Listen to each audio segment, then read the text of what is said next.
JP Morgan predicts a 35% drop in Russia's economy. Despite the high price of oil, inflation in Russia has reached 12%, and the country's budget remains in deficit. Russia's military complex is crumbling and the country's economy is on the verge of imploding after being expelled from the international financial system. Despite Russia's economy not being among the world's top 10, it is nevertheless very powerful compared to many others. Russia's economy grew by 4 to 5% every year between 2008 and 2014, making it the 8th largest in the world. But then Russia took Crimea to advance its geopolitical aims.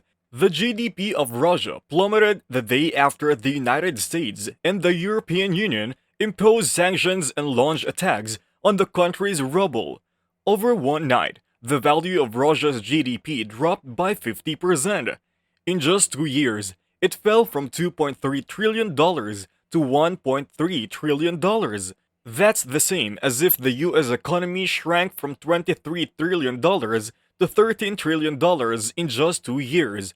To put it mildly, that's a disaster of epic proportions. Russia's reputation as a nation plummeted from high to low in the span of just 2 weeks. Russia was hit with almost 14,000 sanctions.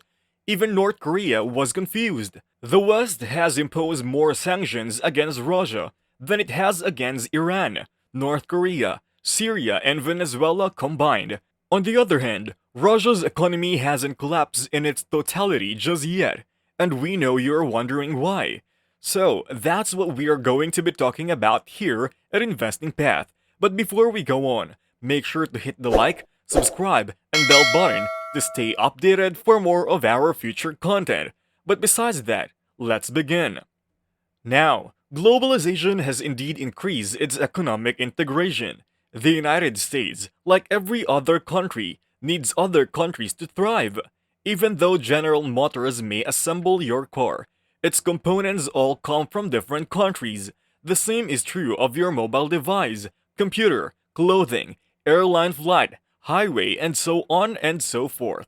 So, picture this. Your country is suddenly cut off from international trade. Having been expelled from the SWIFT system, the vast majority of Russian banks have been unable to facilitate international money transfers for Russian businesses and corporations, with the exception of those operating in post-Soviet states. What would you do if you were a business owner in Russia and heard this kind of news? Thousands of foreign firms employing hundreds of thousands of Russians abruptly pulled out of the country. You can't just up and leave. Since you can take any of your machinery, vehicles, or structures with you, you should try to make as much money as possible from selling it. Since everyone was selling rubles like they were digging for gold, the supply far outstripped the demand. Seeing the value of their rubles plummet so rapidly had a compounding effect, prompting even typical Russians to sell their rubles and hastening the ruble's decline in value. And it was just the beginning. The United States put the brakes on key chip makers selling chips to Russia. These days, everything runs on chips. Chips are used in practically every electronic device, everything from your electronic devices to the armaments used in Russia's invasion of Ukraine, including your automobiles, planes, lamps, refrigerators, and microwaves, could be at risk. Hence, if Russia loses its chip supply, it will be unable to manufacture weapons, automobiles, airplanes, or even refrigerators. Thus, experts were certain that the Russian economy would completely collapse by the end of the year. The crisis could be even more severe than the one in 1998. To make matters worse, Russia cut off its main source of revenue, oil and gas exports to Europe, in an effort to get the West to cease helping Ukraine. The issue, though, is that Russia's whole economy is dependent on exporting natural resources to Europe. The European Union's retaliation came in the form of a cap on the price of Russian oil of $60 per barrel. The results were disastrous for the Russian economy. There is currently a fiscal shortfall in Russia. The Russian economy, according to the experts, is heading towards a crisis on par with the one that hit in 1998. Nevertheless, please explain the Russian financial crisis of 1998. After the fall of the Soviet Union, Russia's authorities printed their way out of a budget deficit of over 20%. You can probably already guess what happened next. The Russian government recognized that printing additional currency wouldn't fix all of the country's financial woes, and instead opted to seek reasonable solutions, such as issuing bonds to the public. Russia's government had trouble selling bonds, so it offered abnormally high interest rates of up to 150% on some of them.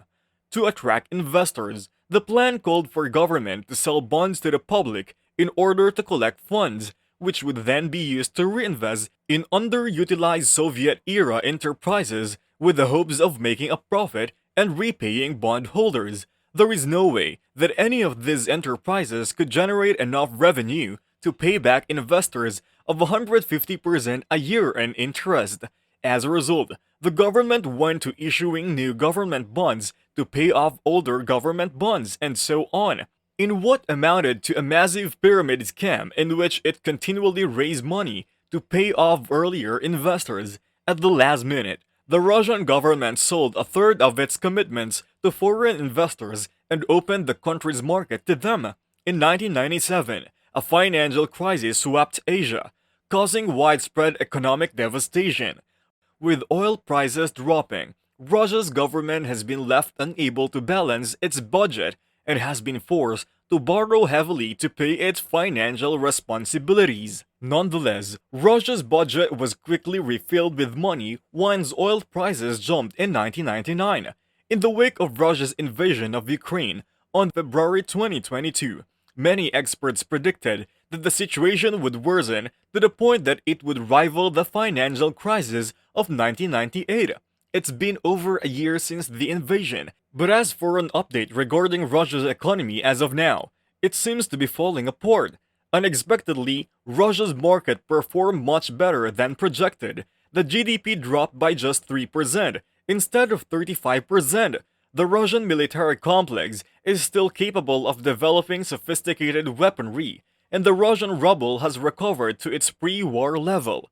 Russia appears to be in much better shape than was anticipated.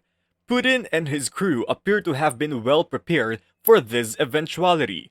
Does this imply that Russia wasn't hurt by the hundreds of Western sanctions?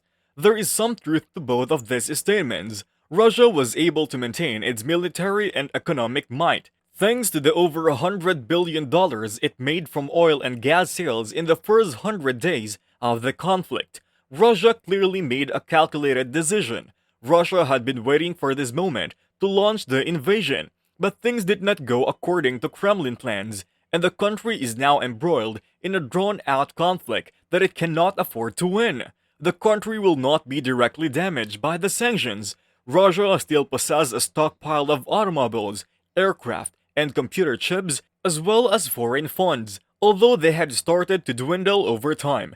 Sanctions imposed by the West prevent it from meeting demand. Russia is already dipping into its emergency savings to reduce its budget gap.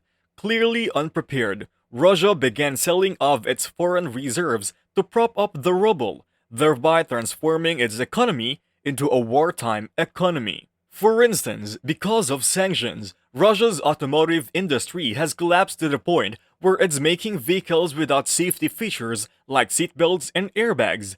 The only way to afford a regular, secure car is to have it imported from another nation, then resold at a premium. It's very much game over as far as international trade, innovation, and business are concerned. It is hard to see someone willing to put money into a country that is constantly at war and has little chance of winning. Russia avoided a catastrophe in 2022, but this year will be far worse. Russia's economy will begin falling on a yearly basis, and within a few years, the country will be in the same economic shape as North Korea. It looks to be happening, which was the primary goal of the United States from the start of the invasion. But what do you think? Can Russia really expect to win this war or not? Let us know your thoughts in the comment section below. But other than that, thanks for watching. This is Investing Path. And if you enjoyed watching this video, then go ahead and hit the like, subscribe, and bell button for more of our news and updates for you related to stock market, personal financing, and investments. Thanks again for watching, and we'll see you soon.